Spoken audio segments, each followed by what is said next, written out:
did I hear you say masculine, maybe white? I can't exactly remember how you described it, but I want us to talk a little bit about what your experience is with the broader LGBTQ community. And is that a community that you feel a part of? Has that always been true for you? How does that show up for you? Yeah, so it's really interesting to ask that question because it's, I think in the past year, I've really been kind of exploring a little bit about that world. So just to give you a little bit of context, as a child, I was actually a very femme child. You know, you would consider a very stereotypical feminine child, and the way I ran, the way I talked, and I moved around, moved in the world. And I very distinctly remember, being heavily bullied for it, right? And so I actually trained myself. I have two very clear moments that I can remember as a kid, where I actually trained myself on one was on how to run, right? So it was very specific. I remember thinking, keep my arms to closer to my body, don't swale around, don't, act a certain way, right? And so I grew up with this socialization that I had to be masculine, right? And at first it was really to hide the fact that I was queer. Once I came out, then it actually continued, but it was because in the spaces that I was, that were LGBTQ, or specifically gay male spaces, masculinity was what it was desired, right? Like that was a source of power, which I think talks about the larger context of our society, where femininity is seen as less than or as weaker, right? Which I actually argue femininity is where the power lies, right? But it took me a while to get there. You better say that again, Alfredo. Say it again. Femininity is where the power lies. Amen. I'm telling you. Let me tell you, Alfredo, you are going to get some tweets today from eligible bachelors, because that right there is what it's all about. Well, speaking of eligible bachelors, so going back to that story, so as I grew older, I was in the spaces, and I did sports in college, and I was out, but I was also told by my teammates, they were like, oh, well, we like you because you're not like those others, right? And what that meant was, okay, well, you're not as threatening because you're not feminine. And so, as I started doing my own work and my own self-exploration and reflection, I was like, F that. Like, I don't want to buy into that concept, right? And so, for example, I love wearing heels. For example, I love anything that sparkles, especially if it's a heel, I will take it. I like big statement necklaces, right? And if you see me, I like working out. I'm a big gym person, but I like to balance both. And I think you can hold both, right? And both are authentic to who I am. And in fact, I just finished doing AIDS Life Cycle a couple weeks ago. And one of my fundraising tools was putting out a drag calendar. So I had these 4 drag queens in San Francisco paint me, and they had complete, free range to do whatever they wanted with me. And they put me in these looks. But what was interesting was the people that I would say, quote unquote, wanted me or hit me up, if you want to call it like that, before, some of them actually shied away, right? And it was because all of a sudden they saw, oh, so you wear makeup. Oh, so you're wearing heels. Like, what's up with that, right? And so that desire kind of winged off, which honestly, better for me, because I don't want to mess with people that are not, that are scared by femininity. But it has definitely shown me that within the larger LGBTQ space, there are still these spaces where masculinity is very much tied to power, and people are not willing to let that go. Mm-hmm. It's almost like a lot of these gay cis men have reached a certain level of access. And they're afraid of if they show a little bit of that femme side, they might lose that power, right? That power. But again, I guess I just haven't discovered that femme is power, so I'm just waiting. They're on the slow train. That's okay. DJ Baker? Yes. Yes. I'm over here taking notes. I'm over here just really, I'm enjoying the information. I think when I say gay agenda, that is the gay agenda. I keep saying it because I think a lot of people don't understand is that not only is it hard for gay people to, or LGBT people, and I think even in that scale, there's a scale of disparity even in that even in, the LGBT, because we can complain about, gays not having this or gays not having that. And I think trans people are treated even worse than that. I think that, the fact that when I first came out, it was, it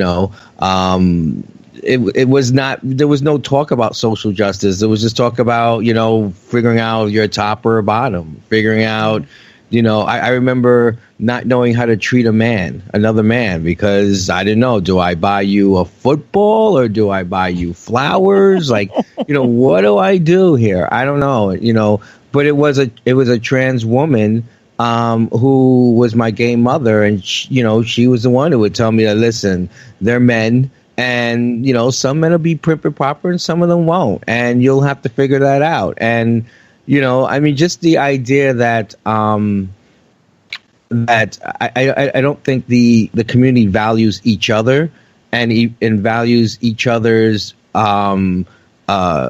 worth to the group of the community. We always hear this idea of, why don't we get along more? Why don't, there's more of us than there is of them, which is usually proven at gay pride parades. I mean, I look at gay pride parades and they're talking about, 3 million people, but it's like, well, if we're in that large numbers when it comes to pride, to the point where corporations are going to look at us as, ka-ching, ka-ching, then we should have more power and influence on our conditions and our lifestyles and everyone's lifestyle. Like, I can't see me saying, okay, it's great for me to get married as a gay person and say, oh, that's it, we're done, which a lot of people did. Oh, well, okay, well, we got gay marriage now. Okay, but no, there's still trans people that are being killed. There's still, lesbians are still being marginalized because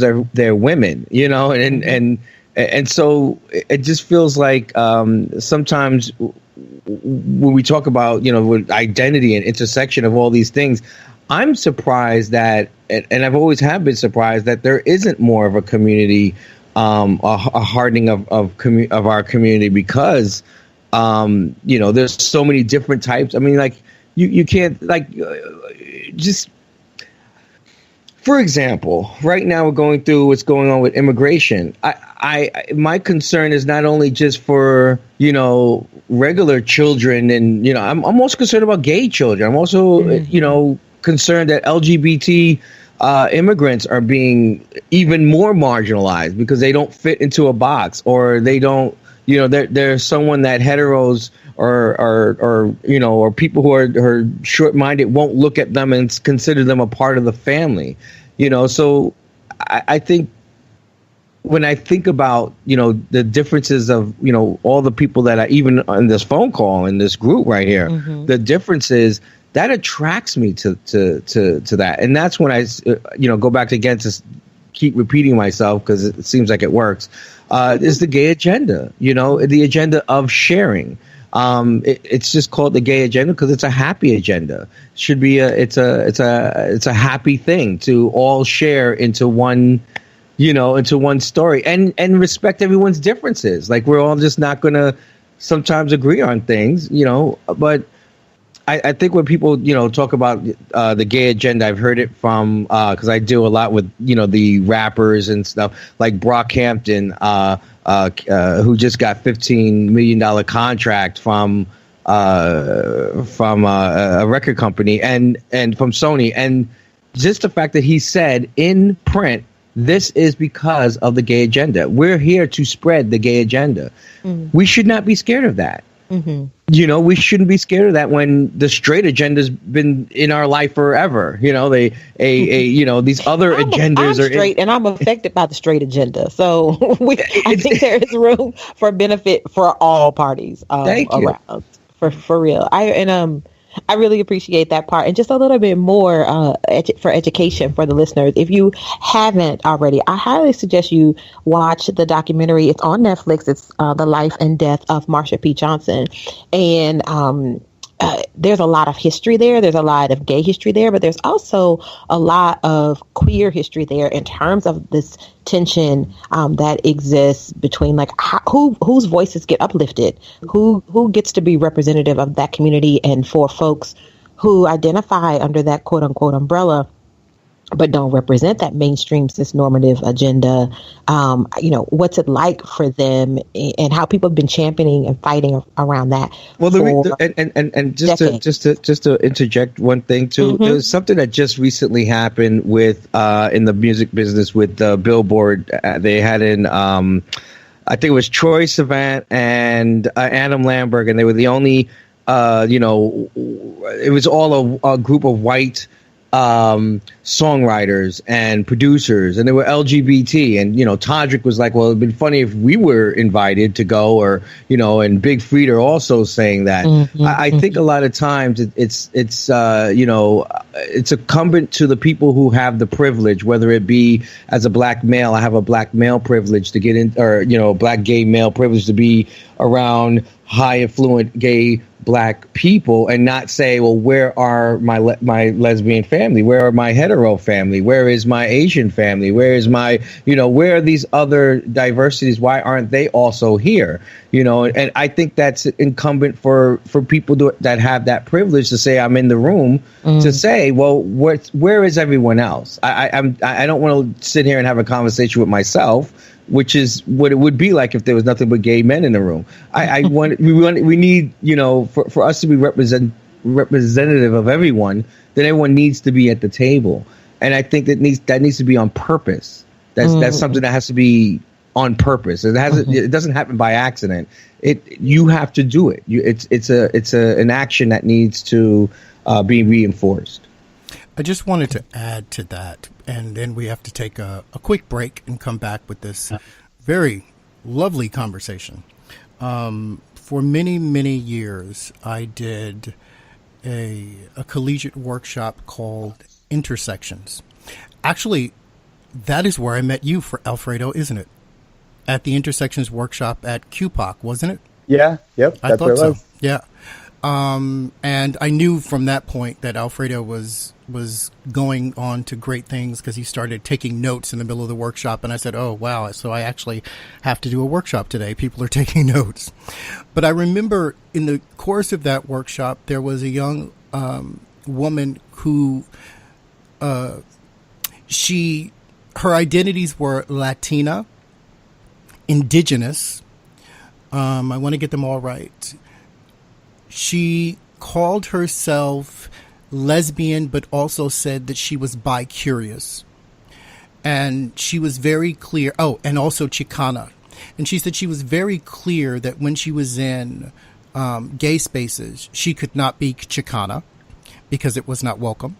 When she was in spaces where she was being Latina or Chicana, she could not be that, could not be lesbian or bi-curious, because that wasn't welcome.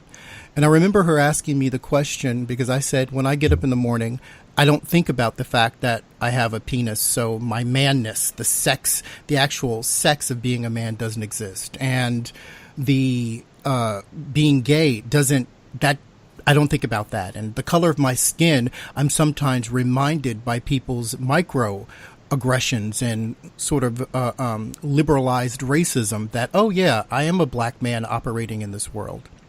And she asked me, well, what should I do? How should I deal with those spaces? And I remember thinking very critically about that, because it's not an easy question to answer. And I responded to her by saying, what are you most comfortable being? And her response was, well, I'm comfortable with all of them. And I responded by saying, then that's your answer. Are you going to spend your life going into these spaces not being yourself, or curating spaces in which you are truly accepted? So as we talk about all of this, and I hear you using the gay agenda, DJ, we've actually had this conversation privately. I think the struggle when using that term is that it isn't all inclusive. It does reflect, for the most part, a cisgender, white, gay male perspective. And you can't deal with with women's issues, with lesbian issues, bisexual issues. And you mentioned yourself how our transgender FTM and MTF people are treated in that space. It's, okay, we're going to get this gay marriage and it'll trickle down. It's the same thing that's been done. It's been done with trickle-down economics, trickle-down socialism. It's the same thing happening here. And so when we talk about this agenda,